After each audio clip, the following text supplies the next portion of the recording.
नमस्कार दोस्तों। Sushant Singh Rajput suicide case में सूरज पंचोली ने आखिर अपनी चुप्पी तोड़ ही दी। उन्होंने इंडिया टुडे को एक्सक्लूसिव इंटरव्यू देते हुए इस पूरे मामले में अपना पक्ष रखा। सुशांत सिंह राजपूत सुसाइड केस में उन्होंने बीजेपी एमपी नारायण राणे द्वारा दिए गए इल्ज़ामों पर अपना पक्ष रखते हुए ये बोला कि यह बेहतर वही जानते हैं कि ये लिंक दिशा सालियान सुशांत सिंह राजपूत सुसाइड केस में उनका लिंक कहां से आया। उन्होंने बोला यह एक अफवाह है महज, जो फेसबुक और यूट्यूब पर आज धड़ल्ले से बेची जा रही है। उन्होंने ये भी कहा कि जिस वक्त उन पर इल्ज़ाम लगाया जा रहा है कि वो पार्टी में थे, वह अब वर्सोवा स्थित अपने घर में थे। उन्होंने ये भी बताया है कि उन्होंने कभी सुशांत सिंह, दिशा सालियान और आदित्य ठाकरे को कभी अपने घर बुलाया ही नहीं, और ना ही उनके पास कोई पेंट हाउस है जहां पे ये सारी पार्टी हुई जिसका लोग विवरण कर रहे हैं। सूरज पंचोली ने यह भी बताया है कि वह 21 साल की उम्र से जिया खान के केस में आज भी कोर्ट के चक्कर लगा रहे हैं। उनका कहना है कि वह बेकसूर थे उस केस में, फिर भी उनका नाम इस केस में जानबूझकर फंसाया गया। आज 29 साल की उम्र हो चली है उनकी, और ये 8 साल से इस केस को झेल रहे हैं। उन्होंने बताया कि वह 2 डिफेमेशन केस जो राबिया खान के खिलाफ उन्होंने डाले थे वह जीत चुके हैं। राबिया खान जिया खान की मदर हैं, पर राबिया खान आज भी न्यूज़ पोर्टल्स में इंटरव्यू देकर उन्हें बदनाम करने की कोशिश कर रही हैं। उनका यह भी कहना है कि पिछले 8 साल से राबिया खान एक बार भी मुंबई कोर्ट में किसी भी तारीख में मौजूद नहीं हुई हैं, और वह लंदन में बैठकर सिर्फ उन पर इल्ज़ाम लगा रही हैं। उनका यह भी कहना है कि 13 जून को जिस पार्टी का जिक्र सब कर रहे हैं उस पार्टी में वह कभी गए ही नहीं थे। उनका यह कहना है कि ये सारी बातें, ये उनका नाम आना एक फेसबुक पेज से शुरू हुआ जहां पे पुनीत वशिष्ठ, एक कथित सॉन्ग राइटर और एक्टर जो उन्हें सही से जानते भी नहीं हैं, ये पुनीत वशिष्ठ ने अपने फेसबुक पोस्ट में ये लिखा था। बताते हैं कि Puneet Vashishtha movie script writer भी हैं, तो कहीं ना कहीं वह कहते हैं कि उन्होंने सिर्फ अपनी कल्पनाएं ही स्क्रिप्ट में भरी हैं। फेसबुक से ये बात वायरल हुई, वायरल होते होते ये ट्विटर पर आई, ट्विटर से आज ये व्हाट्सएप के थ्रू सर्कुलेट हो रही है। उनका यह भी कहना है कि उनकी कभी कोई दुश्मनी या कोई मतभेद सुशांत सिंह राजपूत के साथ रहे ही नहीं, बल्कि सुशांत सिंह राजपूत उन्हें अपने छोटे भाई की तरह मानते थे।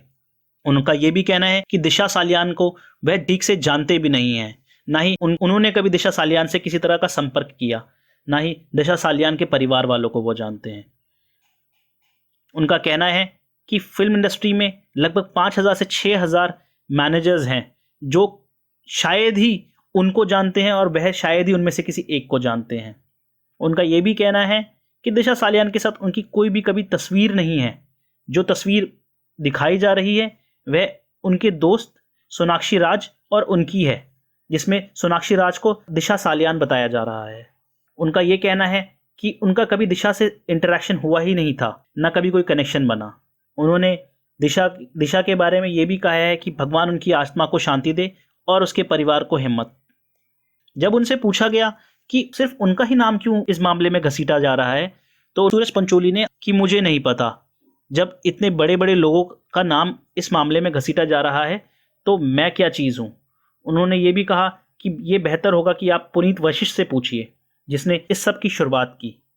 उन्होंने यह भी बताया कि वह सुशांत सिंह राजपूत के साथ आराम नगर में पहली बार मिले थे, वहाँ वह अपनी एक्टिंग क्लासेस ले रहे थे। उन्हें यह ठीक से याद नहीं था कि सुशांत सिंह वहाँ खुद एक्टिंग क्लासेस के हिस्सा थे या फिर कोचिंग दे रहे थे। उस मुलाकात के बाद उन्होंने कुछ दिन बाद जिक्र किया कि सुशांत सिंह राजपूत कुछ वक्त के बाद बहुत बड़े स्टार बन गए थे, और इसके बाद हम शायद ही कभी दोबारा आराम नगर में मिले। उन्होंने यह भी बताया जब सुशांत सिंह राजपूत की मूवी राब्ता की स्क्रीनिंग हो रही थी तो सुशांत सिंह राजपूत ने उन्हें बाकायदा इन्विटेशन दिया था, और जिसमें वह मौजूद थे। सूरज पंचोली ने अपना पक्ष रखते हुए यह बोला कि पिछले 8 साल से वह कोर्ट जा रहे हैं और उनके मुकदमे में कोई भी कार्रवाई आगे नहीं बढ़ रही है। उन्होंने यह भी बताया कि उन्होंने हाई कोर्ट में पिटीशन लगाई हुई है जिसमें उन्होंने ये रिक्वेस्ट की है कि उनका मामला तेजी से प्रोसिक्यूट हो। वह बताते हैं कि वह इस देश में लगभग सिर्फ मात्र 1% लोगों में से हैं जिन पर इल्ज़ाम है और जो कोर्ट से अपने मामले को जल्दी चलाने की पैरवी कर रहे हैं। उन्होंने अपना पक्ष रखते हुए यह भी कहा कि जो इल्ज़ाम बीजेपी लीडर नारायण राणे ने उन पर लगाए हैं, इनमें से कोई भी इल्ज़ाम ना ही सुशांत सिंह राजपूत के पिता ने, ना ही उनकी किसी बहन ने, ना ही उनके किसी भाई ने या फिर उनके जीजा जी ने लगाए हैं। यह मात्र सिर्फ नारायण राणे जी द्वारा लगाए गए इल्ज़ाम हैं। उन्होंने बताया कि वह एक आसान टारगेट है, इसलिए शायद उन्हें हर कोई टारगेट करता है। उन्होंने अपना पक्ष रखते हुए यह भी कहा है कि वह इन सब चुनौतियों के बावजूद खुद को पॉजिटिव रखने की कोशिश करते हैं और यह बातें कभी अपने परिवार के साथ डिस्कस नहीं करते। वह कोशिश करते हैं कि अपने परिवार का एटमॉस्फेयर पॉजिटिव रख सके। वह उम्मीद करते हैं कि यह सब एक दिन बीत जाएगा और वह इंडस्ट्री में अपने आप को स्थापित कर पाएंगे। उन्होंने यह भी बताया कि ना ही बिहार पुलिस और ना ही मुंबई पुलिस ने उनका अभी तक इस पूरी इन्वेस्टिगेशन में नाम लगाया है या इल्ज़ाम उन पर कोई साबित हुआ है।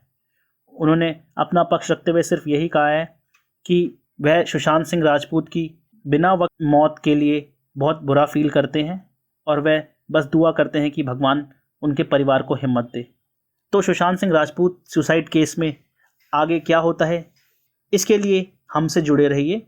हम आपको हर पल अपडेट करते रहेंगे। धन्यवाद।